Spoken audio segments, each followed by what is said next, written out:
News from the Borderland. This is EPAS Unleashed. Hi, everyone. Welcome to EPAS Unleashed. I'm your host, Jessica Navarro, and today we have a very special guest. We're going to be talking all about our programs here at El Paso Animal Services that can involve you, the community. So, Joe, thank you so much for joining us. God, thank you for having me. It's so special being here. I've been waiting for this moment for a while. You've been already. waiting for years, Yeah, for years to be now. on this podcast. Well, today's your special day. Perfect. It's all about you. So if you can start off with about you, that would be Yeah, great so that our sure. community can get to know you. Absolutely. Yeah. So my name is, again, Joe Cortez. I'm the Community Programs Manager here at El Paso Animal Services. So I've been here at the shelter for 3.5 years already, which Wow. it has flown by. Yeah. Let me tell you, it's been a great experience.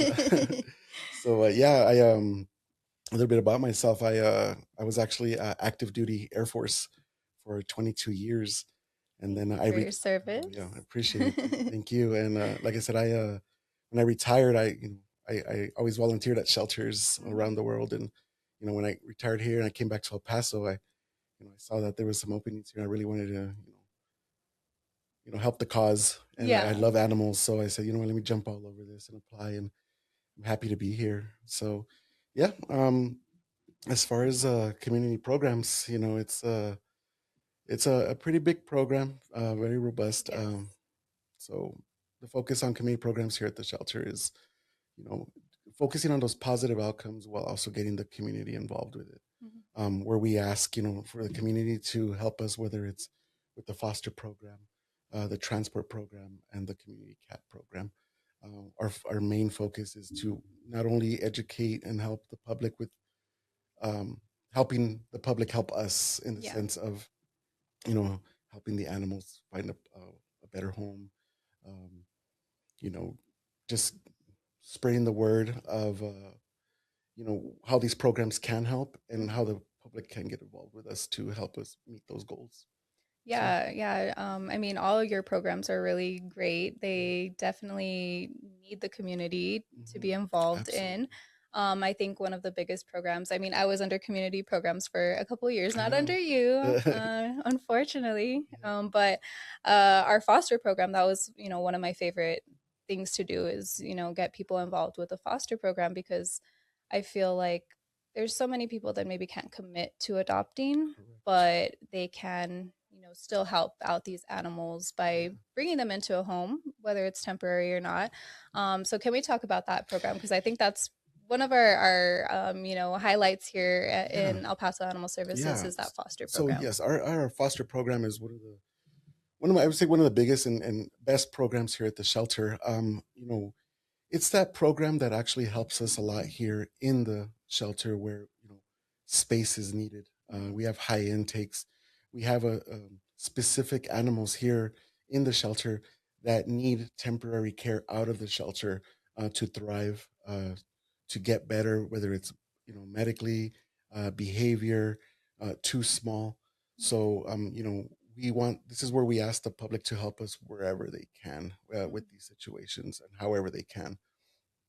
Um, so what we do is, with our foster program, right now, my foster team consists of my foster coordinator, and I have 4 animal care attendants, stepping in as foster specialists to, help us do follow-ups, help us do the vaccination appointments, the end foster appointments, all that jazz that requires, and, get providing supplies to the fosters that come in that are taking care of the animals for us.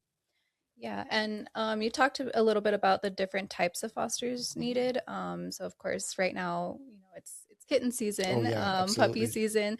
So can we talk a little bit about that because I know that that's probably one of our biggest needs at this time is those Yes, neonates. absolutely. So, as of course, everyone here in El Paso knows, we have a very warm climate here, and it's pretty much year round. Hmm. So that causes our essentially what we call our kitten season or our breeding season for the cats and dogs to last a lot longer than anywhere else. That Southwest weather just it's a perfect environment for to for kittens and puppies to be born, Hmm. and they tend to come into the shelter a lot especially because you know, one of the biggest things is the communities out there, and they see these kittens out there. They just, they pick them up and they're wanting to help. Yeah. So they bring them into the shelter. Of course, they bring them in, and of course, at this point, we ask if they can care for them, which we'll jump into it later. Yes. But if they can't, then it's our responsibility to care for these neonates. So what we do ask at that point is people who are willing to take care of these neonate kittens, puppies, as a temporary time frame until they're ready to meet the adoption requirement, which is, at least 8 weeks. Over, with kittens over 1.5 pounds and puppies over 2 pounds. And that's for them to be able to be spayed or neutered. So, but yeah, I mean, like I said, any time frame helps. We usually, we ask if you can watch them until then, but any time frame is good. If you want to watch these little kittens or these puppies for 1, 2 weeks, 3 weeks, whatever you can do, it helps us tremendously. You taking these neonate kittens or these neonate puppies opens a space for other neonate kittens coming in that are in need. So, yeah, it's that's something that we really depend on the community for. And of course, we have training available. We're not going to leave you just high and dry. We're going to give you a quick course on how to do it. We're going to provide the supplies, which I know it can be very expensive right now.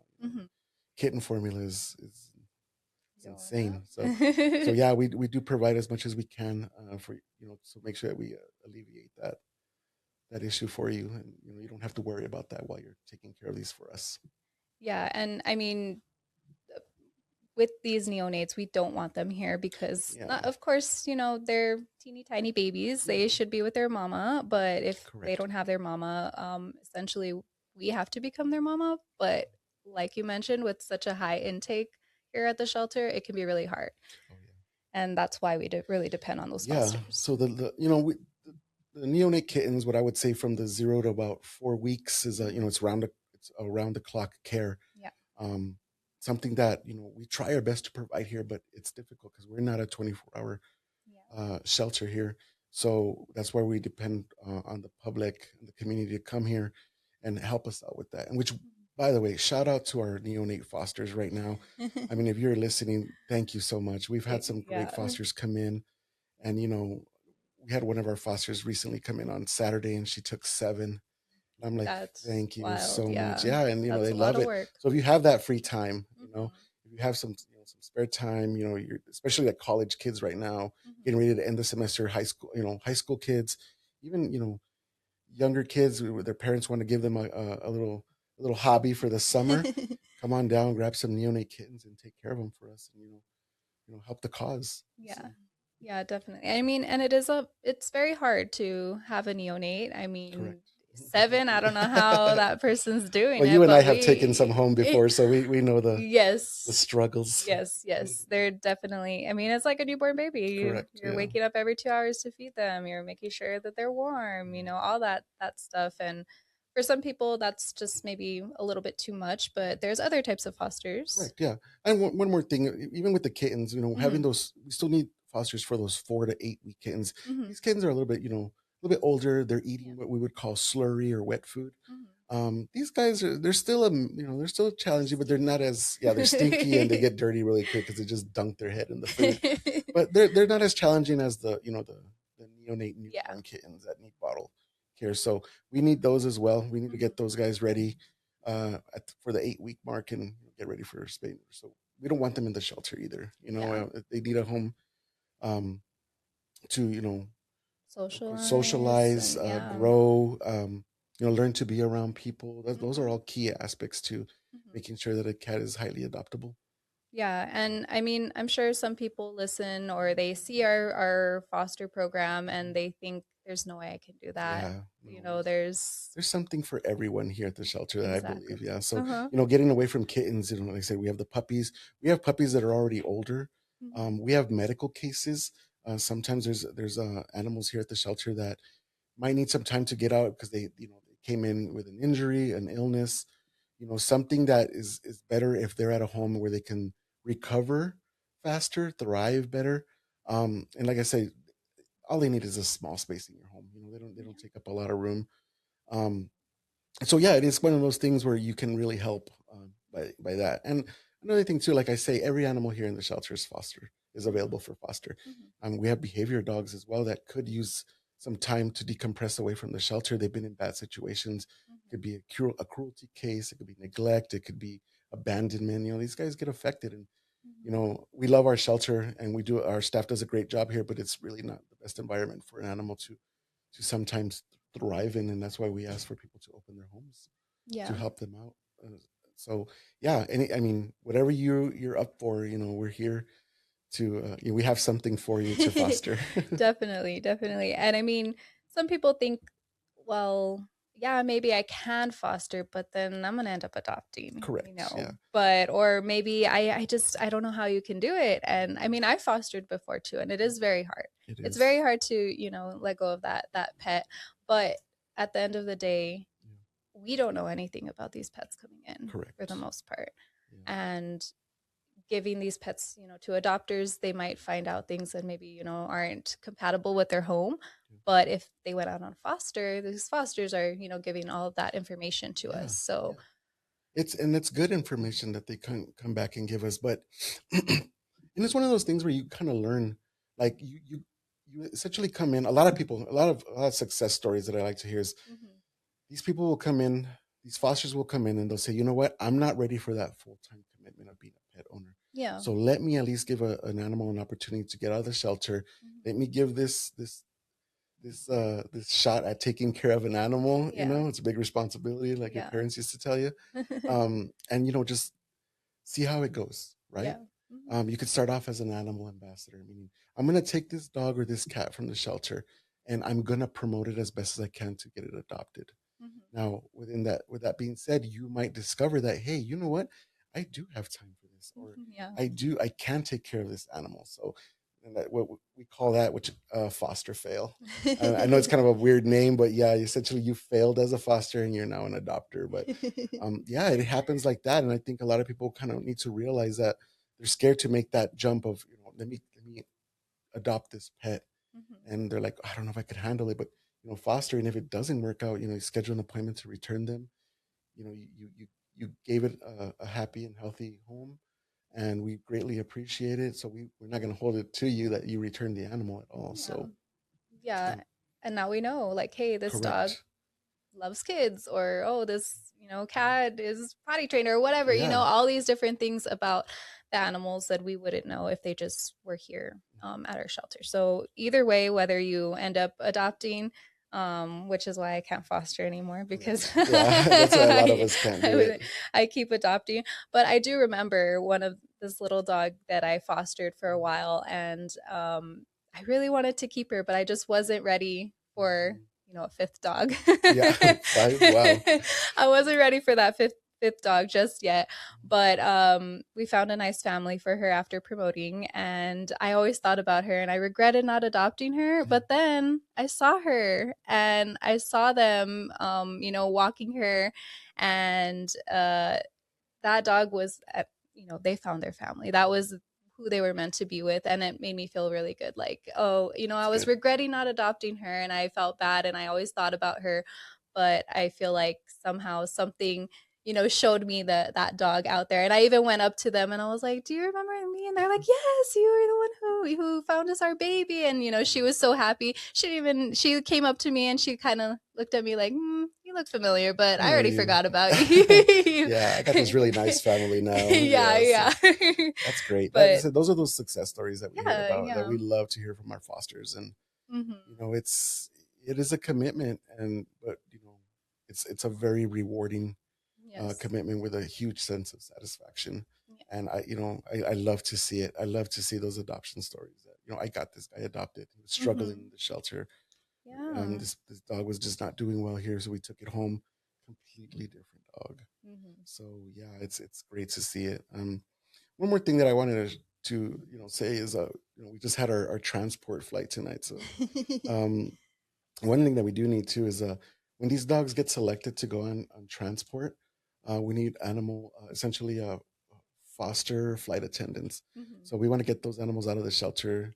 You take care of them for the meantime, and then you bring them back whenever the transport's going to happen. So we need those as well. So we don't want those animals sitting here in the shelter for too long. well, we know Yeah. they have an out. So it's better if we just, send them to a loving home to take care of them temporarily until the time comes for them to leave. Yeah, yeah. That way they're not, stressed out here Correct. waiting, even though we know that they have, a good outcome coming. Correct. Hopefully, they don't get sick while they're waiting here, and all that stuff. We don't want them to miss out on that opportunity. So I think that's also a really good um way for the community to help out, because you can't fall in love with this pet. They already have an Yeah, out. they already have So an you out. You you can't. don't have to worry about it. Uh, It's just, a couple weeks that you got to take care of them, make sure that they are out of the shelter and get that opportunity. So that also is a really good way that the community so that can. way too. Like if Yeah. you're one of those people that's gonna foster fail, this is the great program for Yes. you. So that way Yes. you don't have to. Already, like, I can't keep this dog. I gotta return it. So yeah, They already for all have, you people yeah. who just don't have the willpower and can't return it. So Me. this is That's for me. you. Yeah, Jessica, I need you to be a foster flight attendant. Don't worry. I'll look into it. We'll Okay, see. cool. um, and do you have any success stories that you want to share about the foster program, whether it's an animal ambassador or, neonates, anything that you Yeah, can remember? I know there's probably tons, yeah, but there is. I mean, there's a lot, and then, it's always those situations where you see um, these animals thrive. Mhm. But seeing some of my fosters raise these neonate kittens from 10-day-old kittens, bottle fed, Mhm. eating every 2 hours, to seeing them come back at 8 weeks, ready for surgery and ready for adoption with adopters already, Mhm. and, lined up outside in our lobby just to complete the adoption process. It's just it's one of the greatest feelings ever, and I'm so grateful for these fosters that took the time to, you know, give these animals a second chance, you know, temporarily, while they get ready to meet that requirement, find their forever homes. And just, there's so many stories, but just see that was the main one that always, it's always a tearjerker, to see that. It's Yeah. just like, oh man, like I love to see it. And um, sometimes even just, when a couple other, success stories is, I had a foster who, once again, animal ambassador. Mhm. I'm only going to take care of this animal because I don't want to. I want to take it out of the shelter. I want to give it an opportunity to get adopted. I'm going to help. Mhm. The amount of progress that they made together, Mhm. um, it was just night and day.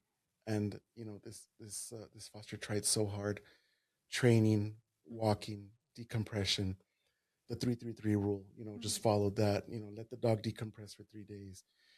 For 3 weeks, let it be aware of where it was at, Mhm. understanding, this is going to be a possible home, and then just getting it used to that, that 3 month mark, to really get acclimated to not being in the shelter. Mhm. Um, it was to the point where she said, I just can't, I, Mhm. I, I'm way too in love with this dog at this point that I have to adopt it. But Mhm. this was one of those people that was telling you, I don't think I can adopt right now. I don't think Mhm. I'm ready for it. And just with this foster ambassador, ended up being an adoption. And, Mhm. the dog is so happy now, Mhm. um, living its best life. And, it's just, it feels good. Yeah. It feels good that this person gave it an opportunity, um, and through fostering, and ended up, having her, you know, a dog now, and Yeah. super happy. So yeah. Yeah. No, that's great. That's great. And I mean, do want to really thank our fosters, because there are some that, come back and back and back Yes. and back and back. Yeah. And it's really, they're such great people, Yeah. because And sometimes when they walk in through the door, and I'm like, "Are you sure?" But I mean, to them, they've already gotten used to it. It's like, yeah. it's like a walk in the park to them now. Yeah. They know the drill. They know what they got to do. Hmm. It's almost sometimes there might be slightly different things with different animals, but always the same thing.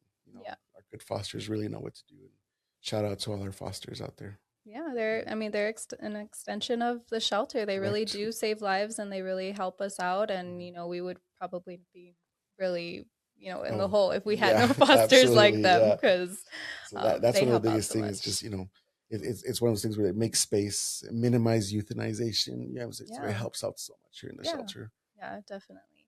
And how can someone sign up to become a foster? Yeah. So one of the things on our website, you could go on our website and you could sign under our foster applications. There's two separate ones. There's like kitten, cat, and dog ones. You Yeah. could go in there, fill out the information.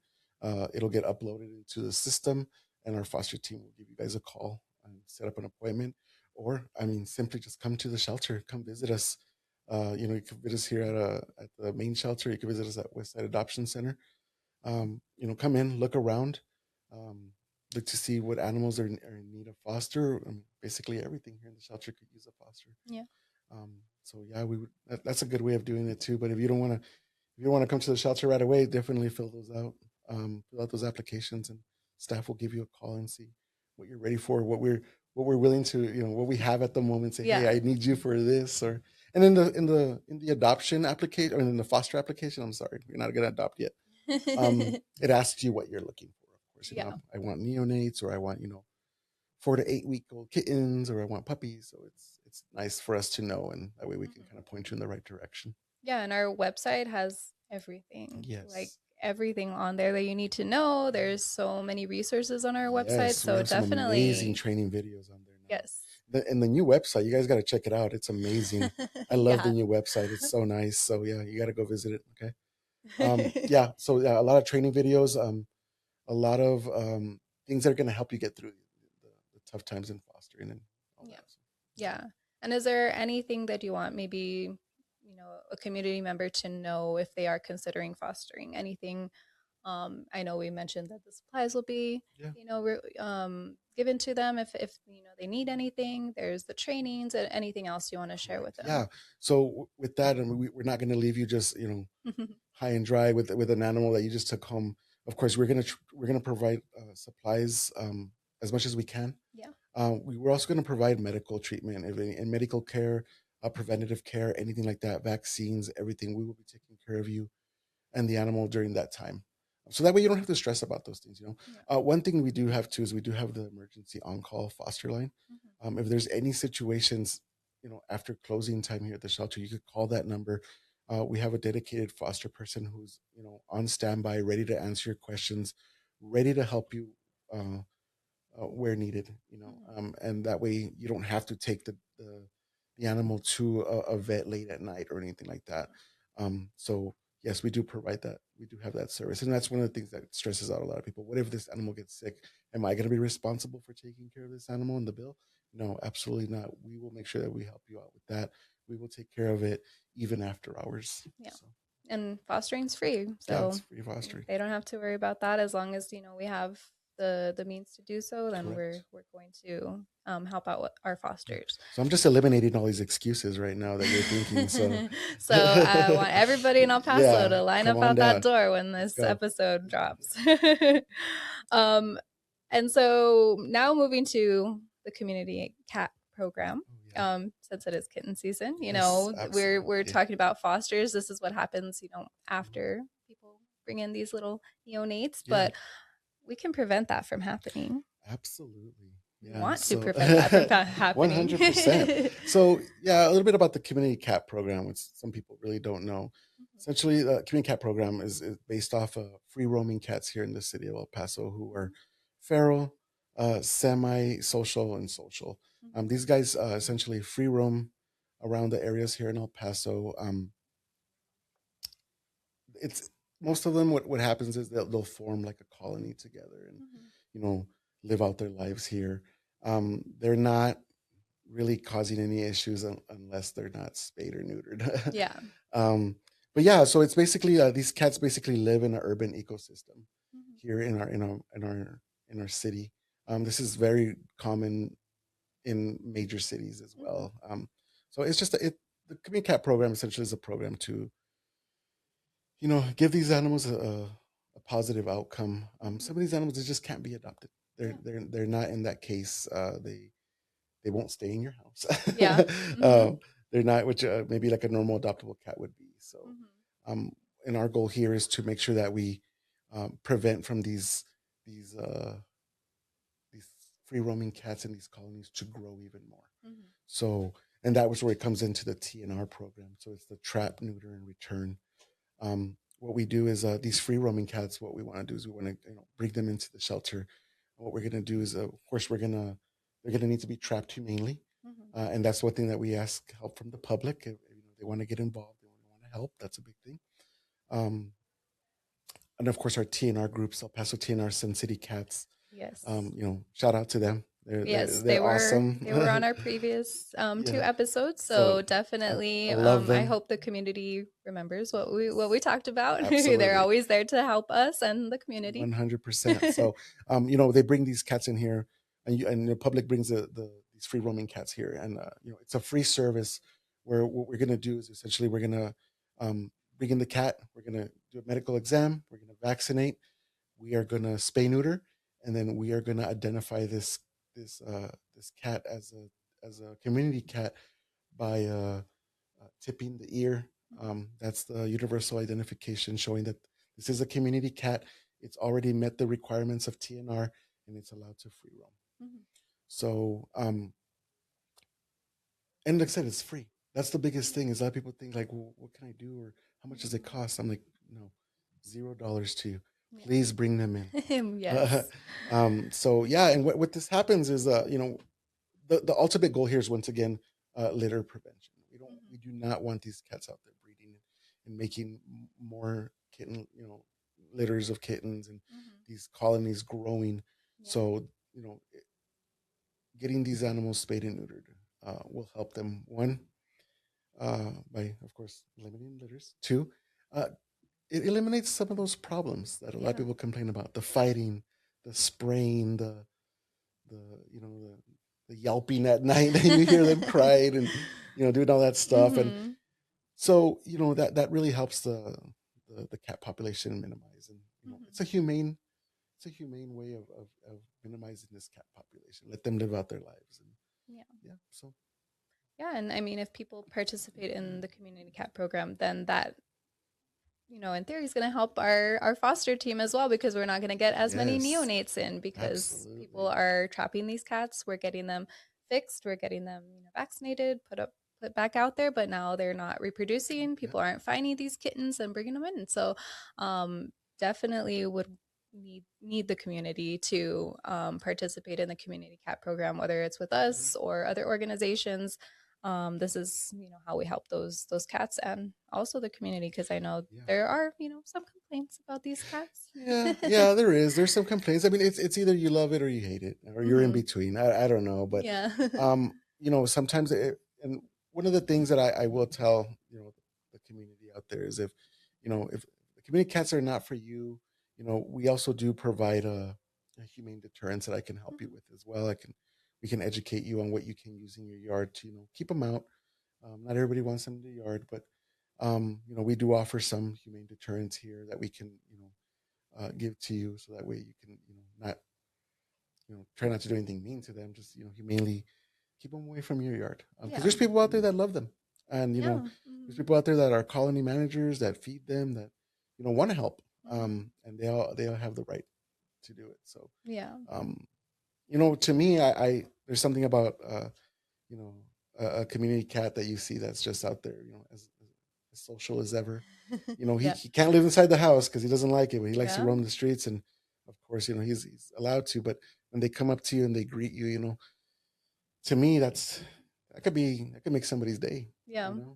It's Mhm. made my day before. Yeah. Nice friendly cat come up to Little me, say hi. cow Yeah, out there. cow out there. Cow. In my mom's neighborhood, my mom was one of the first. My mom's neighborhood is one of the first TNR essential trials Oh, that started. really? Yeah, Oh, I remember I used to wow. come back home and visit, and I would see like 40 to 50 cats across the Oh my street, and I'd be like, goodness. "Mom, what is going on?" And then yeah, so Paso Animal Service went out there, and of course, TNR, Mhm. all those guys, and my mom's colony now is down to like six, Yeah, so so it it works. works very well, That and just proves it. it just proves it. And they lived out their lives. Mhm.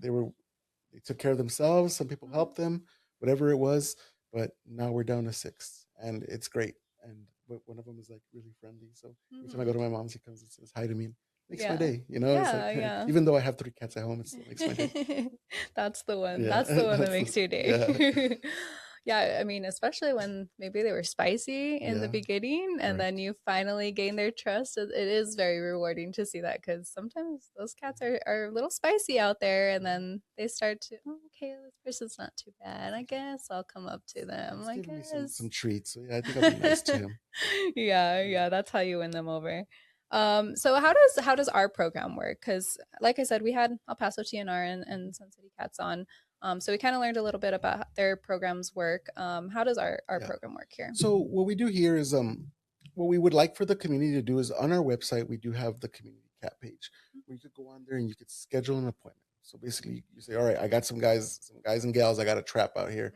Mhm. You're gonna go on our website, you're gonna schedule an appointment. Say, okay, I'm gonna trap on uh, Thursday night or Thursday morning early. Mhm. So I'm gonna schedule my appointment for Thursday afternoon at or Thursday morning at 11. Yeah. So from there, you're gonna schedule your appointment. You'll be ready. You'll trap your cats and you'll bring them in, and then we'll process them through there. You do have the option of either letting our animal protection officers drop them off after surgery Mhm. is done, or you can come pick them up as well, so you can return them back to their colony wherever you want. Mhm. So yeah, that's how it works, and you book a slot for one slot per cat. Mhm. So I don't know how many cats you're trapping, but if you trap a lot, give me a call. We would have set something Hopefully. up for you, I right? know. Yeah. Yeah. Now, with that being said, sometimes it's hard to get an appointment because it does fill up pretty quick. Yeah. Now, if you have a cat in a trap that you trapped, Mhm. do not release it. Just bring it to our shelter, please. We're open 7 days a week from 11 a.m. to 6 p.m. Come drop it off. Yes. The reason why I say that is cats are trap savvy. Yes. If you release that cat from that trap, They're never gonna get in a yeah, trap good again. luck trapping that thing again. You're not gonna trap it. So, Yeah. yeah, bring it in. We'll take it in. It might take a little bit longer, Yeah. but at least we will take care of you for that service. And like I said, completely free. You don't have to pay anything out of pocket. Very nice. So yes, we want the community to bring those cats for us.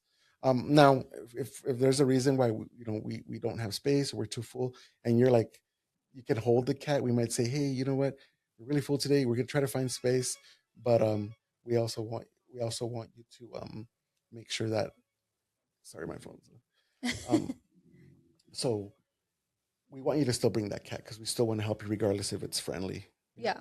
So, Yeah, yeah, no, once that cat is in the trap, for sure, we want to try our best to get them into the program, because like you said, those cats are smart. yeah, They'll never get back in that trap again, yeah. and it'll be really hard to get that cat again. So, One of the other things too, I mean, a lot of communities right now do have younger kittens mhm, that of course were born. It's also good for you to, I wouldn't say kidnap, but if these kittens mhm, are a little bit older already, you know, 6, 8 weeks, looking mhm, like that age already, that it's best to bring them in as well. mhm. Um, Not every cat is gonna go back unless the person who brought it in wants it to go back. Yeah, We do follow that tree, saying, okay, mhm, does this cat meet the requirement to be a community cat, to be a free roaming cat?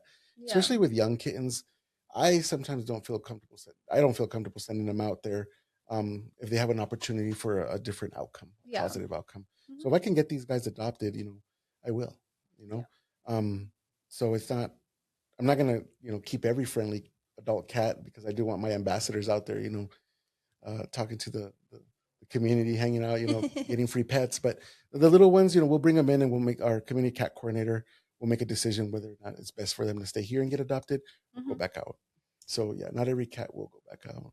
Yeah, and I think that's good to know too, because I know some community members, maybe there's like, like you said, maybe they're 8 weeks old and they look like they're a little social. Maybe they could potentially get adopted. So I think it's important for the community to know that. And on our website, again, they do have kind of the pictures to look at, because I know for us, I can see, okay, that's an 8 week old Yeah, cat.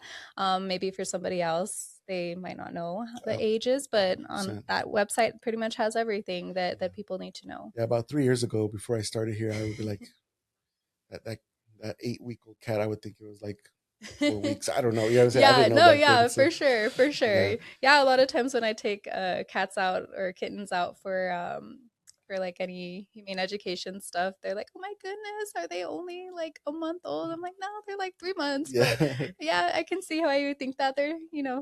they look teeny tiny, but So yeah, mhm. and since we're on that topic, can we discuss kidnapping, please, a little Yes, bit? yes. All right. So yes, folks at home or You're ready. listening right You're now, ready. You're ready to talk about it. we would greatly appreciate it if you would not kidnap. What kidnapping means is you're taking these little neonate kittens away from the mom. Mhm. Okay, and there's certain signs. Like I do understand, and I get it. You're out there in your front yard, you see these three little kittens hiding in a bush, and you're like, Mhm. oh my God, where did they come from and what are they doing here? Mhm. I need to intervene right away. So that is not the situation. You need to leave those kittens alone. Mhm. There's things that you can do um, to, make sure that mom is coming back. But one of the biggest signs to look for in the situation is how do the kittens look? Yeah. Are they clean? Are their bellies full? Mhm. Not crying or anything like that.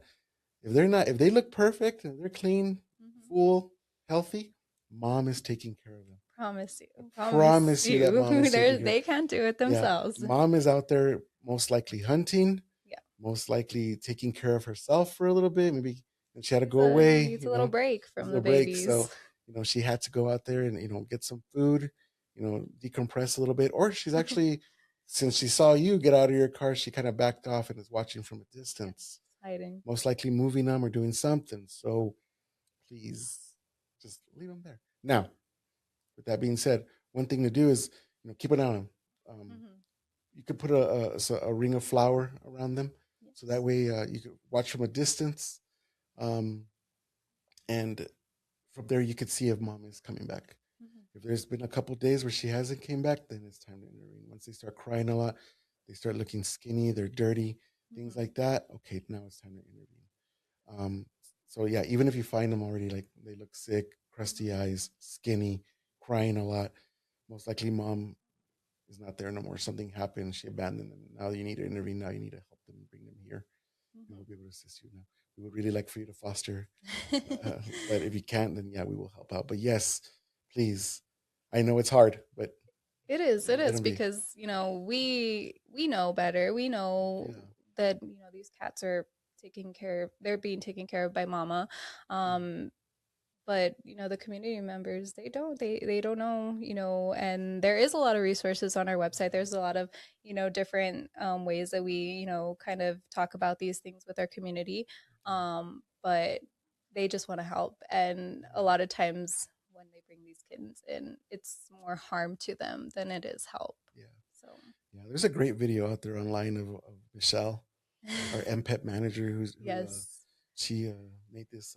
it's an Oscar for that. Yeah, definitely a kidnapping video that I show to all my trainings and everything. It's one of the best videos ever. You guys got to go on there and watch it. I think it's on our website or Stop the find it. Yeah, stop kidnapping. the Stop the kidnapping. kidnapping. But yeah, like I said, if you guys have any questions, you could always reach out to us about that. Mhm. Um, go on our website and look at all the cool training videos that we have on there, the Mhm. links, you name it. But yeah, uh, don't kidnap them, please. Please. And if you do, foster. Yeah, if you do, you're gonna foster them.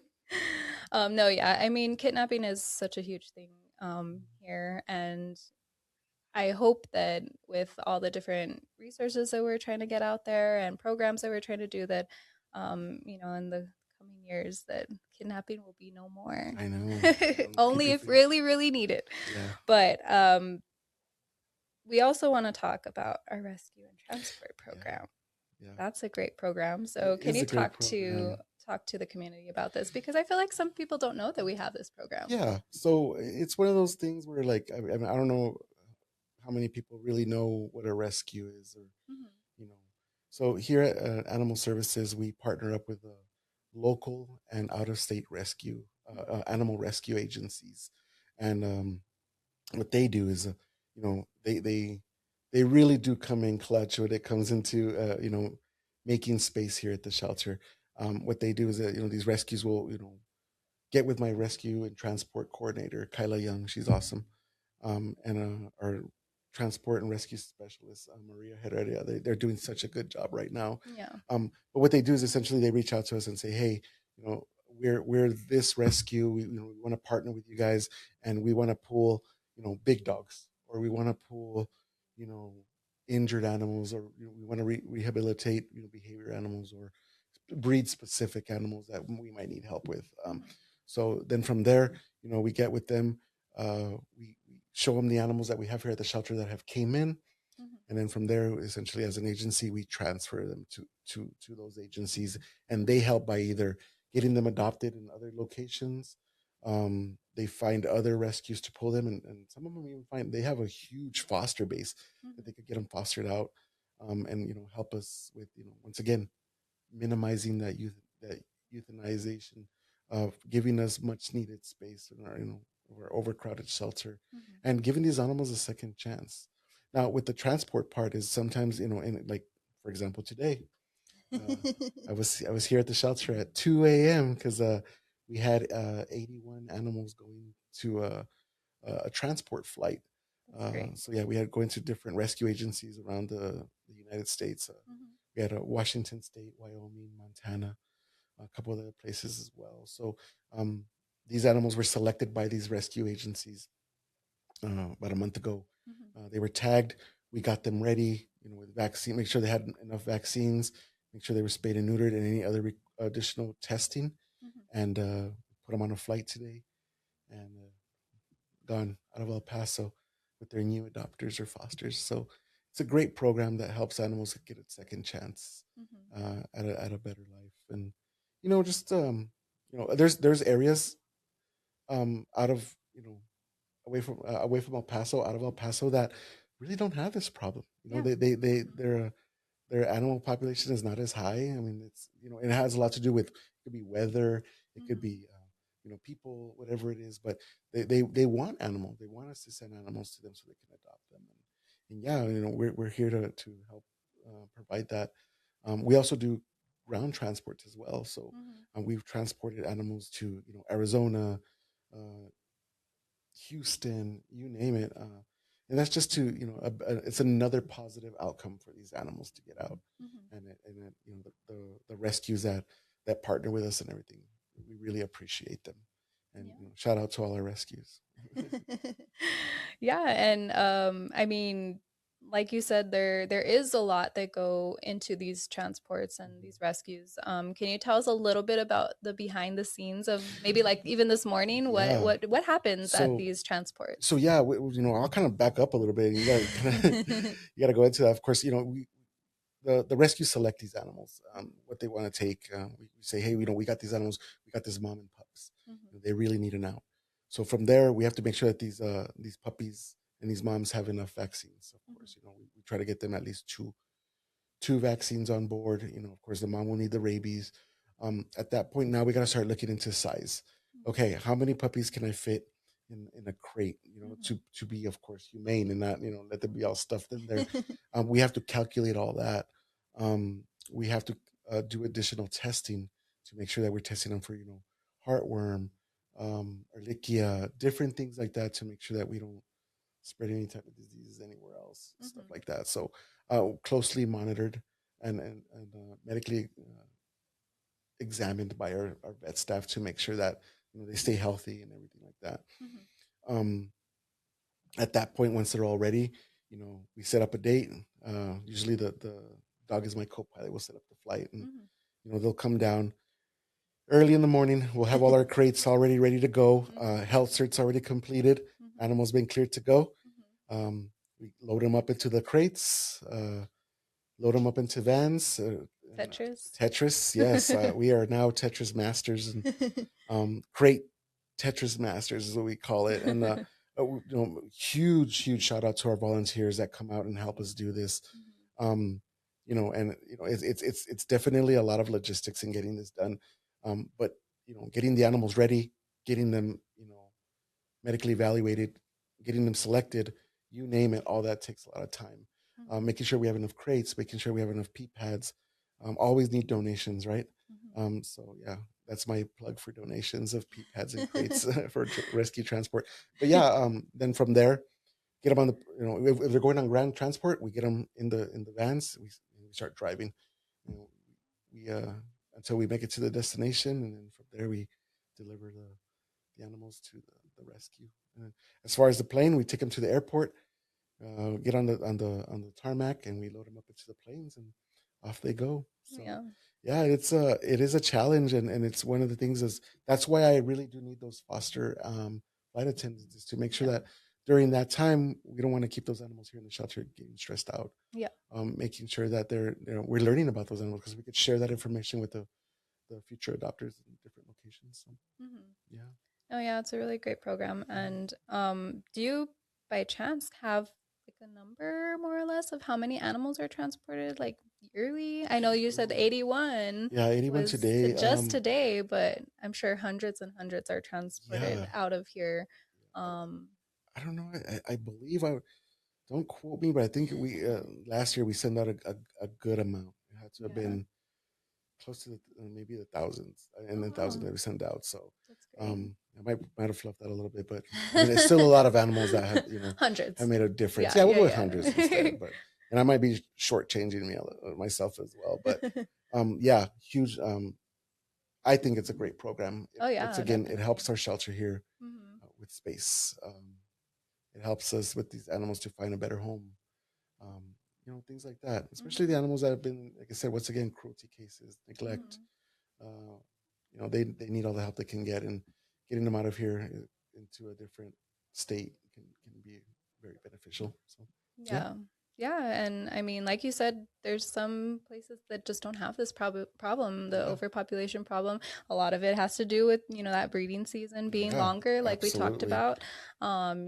Most of those are like the northern states that we're sending these Yeah, animals to that, it's colder over it's there. cold out there. So they don't have that litter season like we do here. But it's definitely a great program to get these animals into a home. Some of our long stay animals, they get a different opportunity because they're not getting one here. Mhm. There's a variety of different animals that get picked for this. So I think it's really, really great. Is there any stories off the top of your head? Any animals that you can remember that went out on like transport or Yeah. rescue that maybe were struggling, here that you Mhm. can remember? So we just recently sent out two two pit bulls Mm-hmm. from a cruelty case. We sent them out to Washington State to Wet Nose, and they send us pictures of them just Oh. so happy, Mm-hmm. just thriving out there. I mean, Mm-hmm. it's very green out there, so they kind of Mm-hmm. looked a little shocked and And you're like, what's all what's all this? this stuff. Yeah, but yeah, just seeing the difference from being here at the shelter, after the transport, and even during the transport, they look scared. They're like, "What's Mm-hmm. going on?" But I Yeah. always tell them, "I promise you, Don't it's worry. a quick flight Don't worry. to your new home." And seeing the pictures of them out there with their their new adopters, and it's it makes me very very happy, and of Mm-hmm. course it makes staff happy because Mm-hmm. staff saw what situation they were in when they came into the shelter, Mm-hmm. and for us to share these pictures with staff and volunteers, it just makes it even better. Mm-hmm. You know? Yeah, yeah, definitely. And like you said, shout out to the volunteers Yeah. and staff that are going, at 2 in the morning. Yeah, that's rough. Um, Yeah, yeah, shout out to rescue runners. I mean, they're always out there. they're always helping in I whatever way they really can. Yeah. appreciate them, and sometimes I just kind of sit back and watch because I don't want to get in the way. They got a nice system going already. Yeah, they already know. They're the experts They are. now. Huh? Our volunteers are Yeah, volunteers are killing amazing. it. Yeah. They have it down for sure.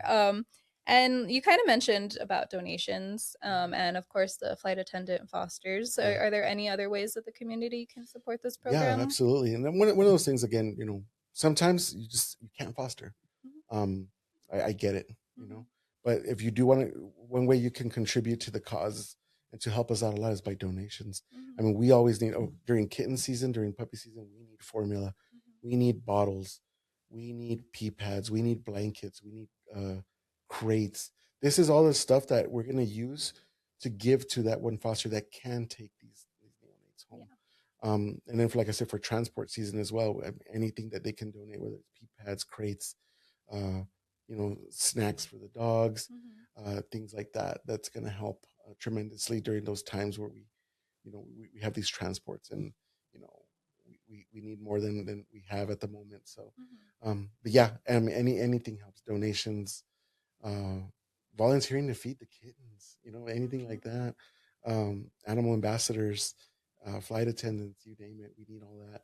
But yeah, like I said, if you can't do that, then we can use the help of any donation that you can give us. Mhm. So Yeah, and I think with our volunteers and with our mhm. fosters, they even just spread the word about these Mhm. programs, and that is so beneficial to us because the community, I feel like they connect more with community members Mhm. sometimes. So, hearing it from a community member like how amazing fostering is, and all these benefits, or donating and seeing where that donation is being used, Yeah. that's also a great way that the community can help, is just sharing the programs and giving their input about how their experience went too. But is there anything else that you want to add about your programs? I mean, they're really great programs, and I think Thank that you. the Yeah. community really should get involved with at least one of these programs. Yeah. There's different, like you said, there's something for everyone, here at our shelter, to build a more humane El Paso, whether it's community Absolutely. cats or fostering, or becoming a volunteer to help out with the transports. But anything else that you want to share about your programs? Yeah. No, just I just want to thank the community right now. We really appreciate all the help that we've gotten so far, but of course, this is still an uphill battle. Mhm. We need more. We need help. We need everybody to get involved. This is going to be a tough kitten season. It started off strong, so we're going to need fosters, volunteers, you name it, to come help us get through this. Um, my goal is to not have any neonates here at the shelter because they're all out on foster. Mhm. So yeah, I'm challenging the community right now to come out and help. But, get involved. Yeah. Please, whatever program you choose, whether it's transports, volunteering, community cats, you name it, fostering. We need your help in everything. Let's save all these animals. Let's save all these lives and make a difference here in El Paso. Yeah, I love that. So with that, we are done with our episode, your long-awaited I know this was great. podcast Thank you so much for having episode. me. I appreciate it. No, thank you. Thank you for taking time. I know that you're super busy and you just woke up at 1 in the morning or Yeah, whatever to be yeah. out here to, do that flight. So I appreciate you taking the time to join us for this episode. You are a really great manager in community Thank you. programs.